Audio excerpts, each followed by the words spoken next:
안녕하세요 여러분. 오늘부터 시작하는 고수의 장사법 시리즈에 함께 해주셔서 감사합니다. 현장에서 뛰고 있는 자영업자와 소상공인 여러분들을 위한 실전 마케팅 이야기를 들려드릴 텐데요. 이번 유튜브는 장정빈 교수님의 강의로 진행이 되며 한국서비스표준진흥원이 제작하고 있습니다.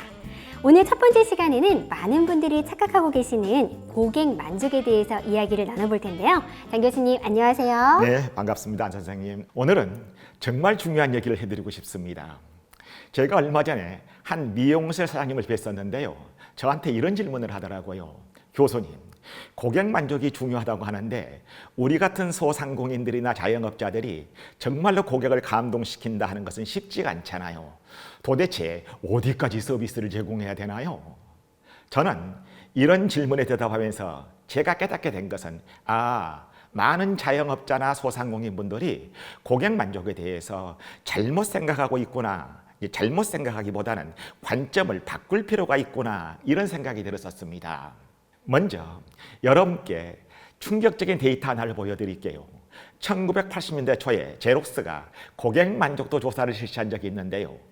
우리가 고객 만족도는 매우 불만, 보통, 만족, 대단히 만족으로 측정을 합니다. 그래서 대단히 만족이라고 말한 즉 5점 만점에 5점을 준 사람하고 4점을 준 사람의 재구매율을 비교해 본 적이 있습니다. 결과가 어떻게 나왔을 것 같습니까? 5점을 준 사람이 4점보다는 좀 재구매율이 더 높지 않았을까요? 예, 5점이 4점보다도 재구매율이 약간 높지 않았을까요? 그렇게 생각하거든요. 그런데 여기서 정말로 중요한 것은 4점, 즉 만족한 사람하고 5점, 대단히 만족한 사람의 재구매율은 6배 정도 차이가 난다. 이런 것이 밝혀졌었습니다. 이렇게 말하게 되면 많은 사장님들이 제가 말한 내용을 듣고 나서 그럼 우리도 고객을 단순히 만족시키는 것보다는 감동시켜야 되겠다. 이렇게 생각하신다는 거예요. 이게 바로 함정입니다. 이게 함정이라고요? 우리가 이것을 학계에서는 또 저도 학생들을 가르칠 때 고객 감동의 함정 이렇게 말하고 있거든요. 실제로 일본의 한 호텔 연구를 보면은 매우 만족한 고객은 89%가 재방문을 하지만 당연하지요. 불만족한 고객은 단 2%만 재방문을 한다. 그런데 여기서 우리가 놓치는 게 하나 있어요. 수십 번 고객을 감동시키더라도 딱 한 번만 실수를 하거나 실망을 하게 되면 모든 걸 전부 다 무너뜨린다는 점이에요. 우리 인간의 뇌는 부정적인 경험을 긍정적인 경험보다도 5배 더 강렬하게 기억합니다.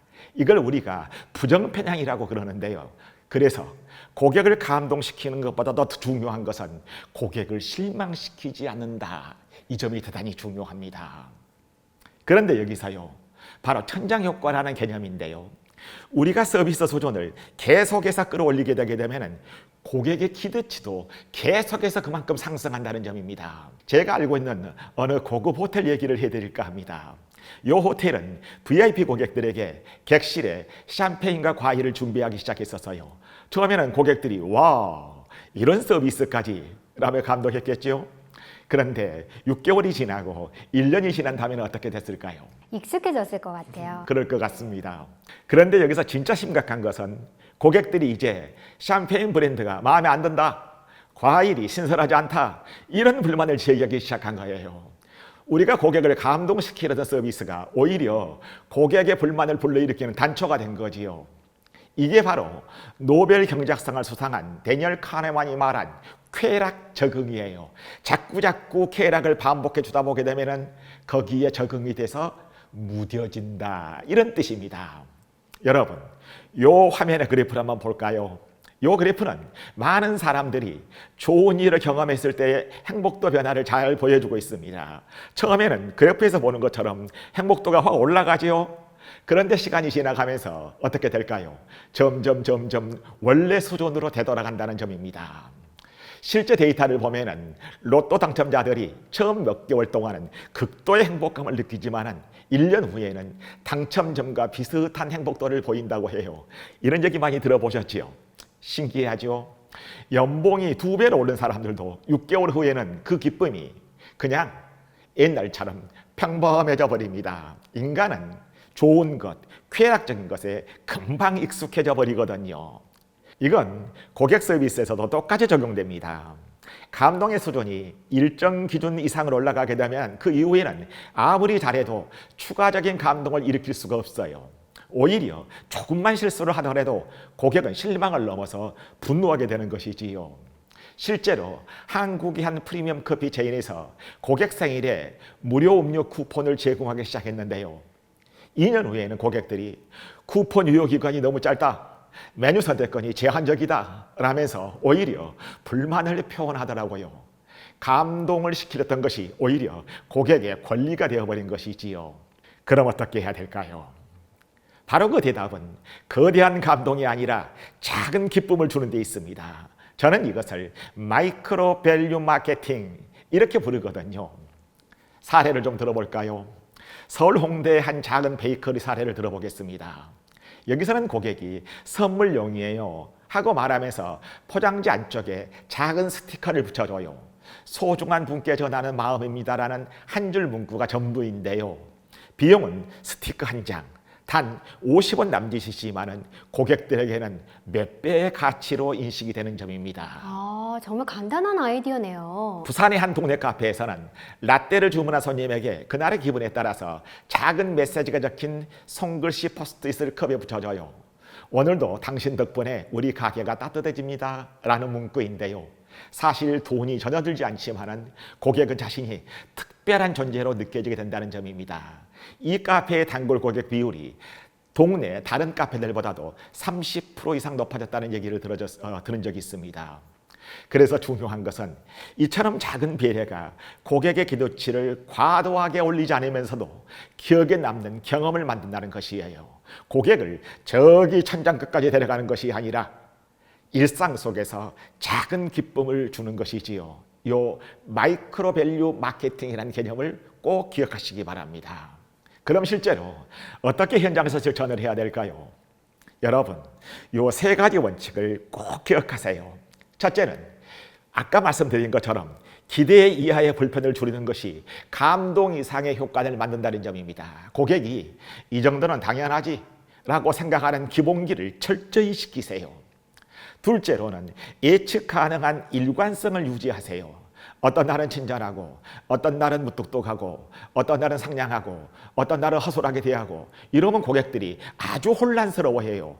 따라서 작은 가게일수록 우리 가게는 항상 손님들을 이렇게 대해야 된다 하는 매뉴얼을 만든다는 것이 이런 편차를 줄이는 방법입니다. 세 번째로는 이러한 작은 변화를 지속시키세요.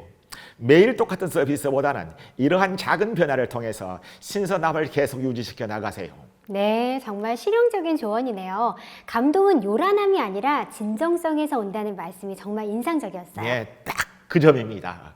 고객을 감동시키는 것보다도 고객의 기대치를 적절히 조절하는 것이 진짜 고수의 장사법입니다. 소상공인 여러분의 환경에서 가능한 실천은 고객을 매일매일 깜짝 놀라고 큰 기쁨을 전달하는 것이 아니라 고객에게 매일 신선하고 잔잔한 기쁨을 안겨드린다는 점입니다.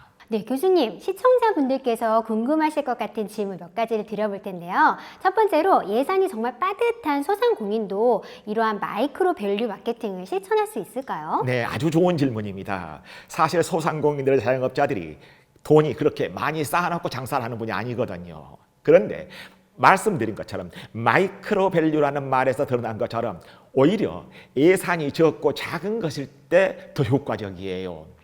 제가 말씀드린 사례를 쭉 보세요. 50원짜리 스티커, 무료 포스트잇 이런 것들이 핵심이에요. 저도 하나 기억나는 것이 있는데요. 우리 어렸을 때 저희들 때는 국민학교입니다만 초등학교 때 크레용을 가방 속에 넣고 다닌 적이 있었어요. 그게 오랫동안 넣고 열고 닫고 하게 되면 그게 헐렁해지거든요. 그럴 때 어느 크레용에서는 조그만한 고무줄 하나를 따로 넣었더라고요.